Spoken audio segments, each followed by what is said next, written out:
pertama kali atas waktunya dan terima kasih akhirnya dan selalu berbakti saya mudah-mudahan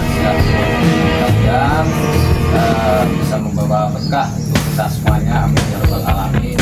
Dan berkaitan dengan pertanyaan yang mau diajukan oleh adik-adik, insya Allah saya siap menjawabnya. Kira-kira tentang apa tadi?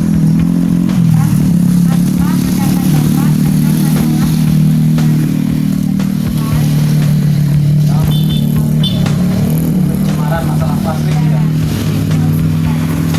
Kalau menurut Bapak masalah pencemaran plastik itu memang sangat-sangat mencemarkan sekali ya, sangat mencemarkan lingkungan karena plastik itu tidak akan bisa terurai beratus-ratus tahun, bisa jadi beratus-ratus tahun tidak bisa terurai karena plastik itu tergolong sampah non organik ya. Kalau yang sampah organik itu yang sampah dari tumbuhan itu bisa terurai walaupun tidak dipungut, tidak dibakar, mungkin bisa terurai, bisa busuk sendiri dan kembali ke tanah. Tapi kalau sampah plastik itu memang harus kita selamatkan memang harus kita bersihkan, harus kita pungut, daur ulang ataupun kita pungut, kita bakar supaya tidak kembali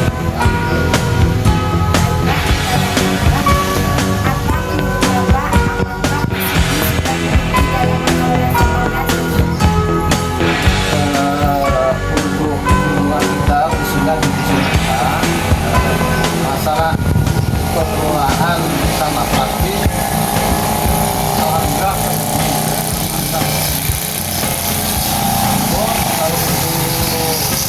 untuk didaur ulang untuk dimanfaatkan lagi itu masih tentunya peduli kita sebatas kita bersihkan dan agar tidak mencemari lingkungan.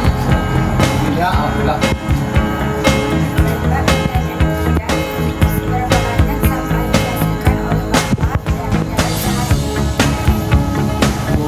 Sampah rumah tangga ya,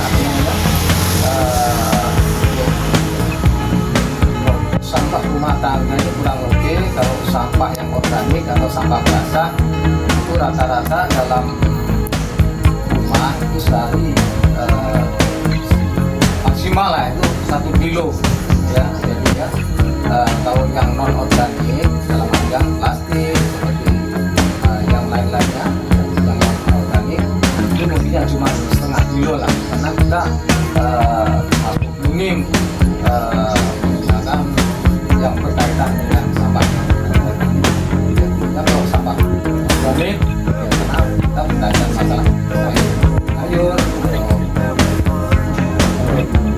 berkaitan dengan tangan kan, tapi kalau sampah yang non organik itu cuma setengah kilo, tapi kalau yang sampah organik itu maksimal 1 kilo.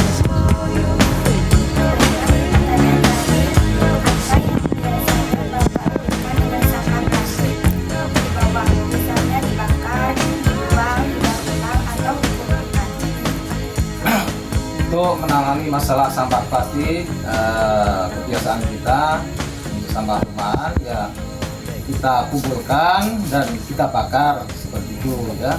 Karena kalau kita tidak membakarnya, sampah tersebut tidak bisa terurai ya, akhirnya tetap mencemari lingkungan. Karena kalau berkaitan dengan daur ulang ya, di sini kan belum ada pabrik-pabrik yang mendaur ulang tentang sampah non organik atau sampah plastik ya, otomatis jalan satu-satunya ya untuk menyelamatkan sampah plastik ya kita pungut dan kita bakar. Baiklah Pak, terima kasih telah menjawab pertanyaan dari kami. Kami ucapkan banyak terima kasih. Kami tutup, kami akhiri. Wassalamualaikum warahmatullahi wabarakatuh. Waalaikumsalam warahmatullahi wabarakatuh. Assalamualaikum warahmatullahi wabarakatuh. Waalaikumsalam warahmatullahi wabarakatuh.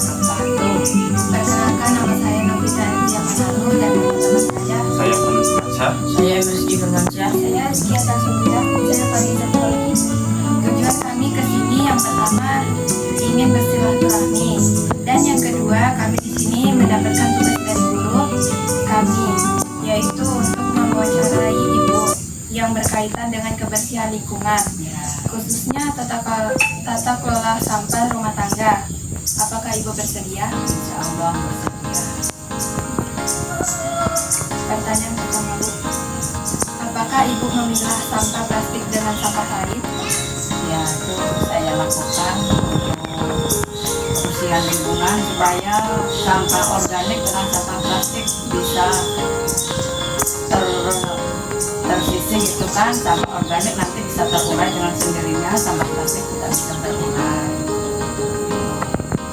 Pertanyaan kedua, apakah Ibu pernah melakukan daur ulang sampah organik?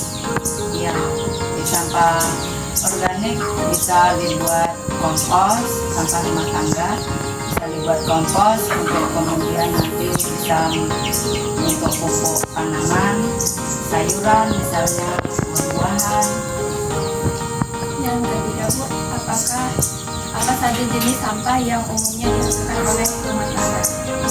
Biasanya itu sampah plastik yang pertama, yang kedua biasanya sering minuman kaleng itu susu kayak minuman soda-soda, terus sampah organik, sisa-sisa sayuran, sisa-sisa makanan. Nah itu dipilah-pilah sendiri-sendiri. Dan pertanyaan terakhir, mengapa di rumah penting untuk mengelola sampah rumah tangga dengan baik? Ini sangat penting karena kalau tidak dikelola sampah dengan baik nanti bisa mencemari lingkungan rumah. Misalkan kadang kita membuang sampah sembarangan, sampah plastik di sebelah rumah, nanti lingkungan rumah kita jadi kotor. Kalau sampah organik dibuang sembarangan nanti jadi pembusukan, jadi tidak nyaman di hidung kita, di penglihatan kita. Nah, jadi lebih baiknya kita pilah-pilah sampah plastik kita sendirikan, sampah organik kita sendirikan, kita bisa jadikan kompos, bisa untuk keinginan pupuk. yang terpendam dalam. Nah, kalau Apakah sampah hanya plastik akan biasanya diolah, kelam? dikumpulkan dulu. Kalau di sini Tetapi belum ada belum pengolahan limbah plastik, berputar jadi saya lakukan Seakan dengan cara itu pembakaran. tak bisa berhenti. Terima kasih, Bu, sudah menjawab. Datang dengan sendirinya, Sama pergi ada kurang cara. lebihnya, saya mohon maaf. Mudah-mudahan Syukurlah dapat mimpiku datang. bermanfaat. Bahagialah hidup di dunia. Saya akhiri. Assalamualaikum warahmatullahi wabarakatuh. Juga mimpi itu menjadi sesuatu. Untuk mencegah pencemaran plastik, Hidup prinsip tanpa kimia hijau dapat impian, diterapkan dalam berbagai aspek, bagaikan mulai dari berjalan desain produk hingga daur ulang. Berikut adalah cara-cara mencegah pencemaran plastik dengan menerapkan prinsip kimia hijau. 1. Desain produk yang lebih aman dan terurai. Merancang plastik yang mudah terurai atau prinsip degradasi. Kimiawan merancang polimer atau plastik dengan ikatan kimia yang rapuh, sehingga dapat terurai secara alami dan oleh mikroba atau kondisi lingkungan seperti air dan sinar matahari. Mengembangkan plastik dari bahan terbarukan atau prinsip bahan baku terbarukan. Polimer dapat dibuat dari sumber daya alam yang dapat diperbarui, seperti tepung jagung, limbah kentang, atau gula, bukan dari minyak bumi. Contohnya adalah polilaktik asid atau PLA. Kelas Ya, 2. Memaksimalkan efisiensi dan mengurangi limbah. Pencegahan timbulan limbah. Prinsip pencegahan, proses produksi dirancang untuk menghasilkan limbah seminimal mungkin. Ini berarti menghindari penggunaan bahan yang tidak perlu dan mengoptimalkan setiap langkah pembuatan plastik. Mengurangi turunan dan regen. Prinsip pengurangan turunan. Beberapa proses kimia memerlukan langkah-langkah tambahan yang menggunakan bahan kimia yang menghasilkan limbah. Dengan menggunakan enzim atau katalis yang sangat spesifik, proses ini dapat dihindari, sehingga mengurangi jumlah limbah. 3. Meningkatkan proses daur ulang dan pemanfaatan ulang. Merancang produk untuk didaur ulang. Prinsip desain untuk daur ulang. Contohnya produk plastik dirancang agar mudah dipisahkan, dikumpulkan, dan didaur ulang menjadi produk baru. Ini menciptakan sistem ekonomi sirkular yang mengurangi kebutuhan akan plastik baru, mengembangkan teknologi daur ulang yang ramah lingkungan, alih-alih menggunakan bahan kimia berbahaya untuk memisahkan lapisan plastik. Metode baru seperti piroslisis, katalisis dapat digunakan dalam kondisi yang lebih ramah lingkungan.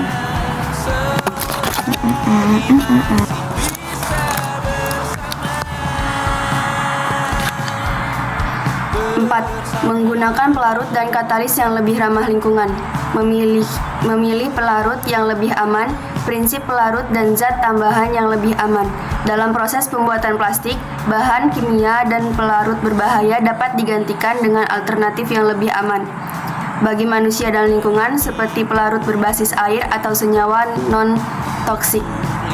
Menggunakan katalis, prinsip katalis. Katalis meningkatkan efisiensi reaksi kimia, mengurangi kimia yang dibutuhkan dan meminimalkan produk sampingan yang tidak diinginkan. Ini membuat proses produk lebih bersih dan lebih hemat sumber daya. 5. Meminimalkan dampak terhadap lingkungan, mendeteksi dan mencegah polusi. Prinsip analitik untuk pencegahan, menggunakan metode analitik untuk memantau proses produksi secara real-time, dapat mencegah pembentukan zat berbahaya. Jika terdeteksi, zat tersebut dapat diganti atau dieliminasi, membuat produk yang tidak beracun. Prinsip desain kimia yang lebih aman. Desainer kimia memastikan bahwa produk plastik akhir tidak melepaskan zat beracun saat digunakan atau saat terurai, sehingga lebih aman bagi kesehatan manusia dan ekosistem. Penerapan dalam praktik: dengan menerapkan prinsip-prinsip ini, industri dapat beralih dari model ekonomi linear, ambil buat buang, ke model sirkular yang lebih berkelanjutan. Contoh praktisnya adalah pengembangan dan penggunaan plastik berbahan dasar bio yang dapat terurai secara alami, serta peningkatan teknologi daur ulang yang efisien untuk mengurangi sampah plastik secara signifikan. Sekian penjelasan dari kelompok kami akhiri. Wassalamualaikum warahmatullahi wabarakatuh.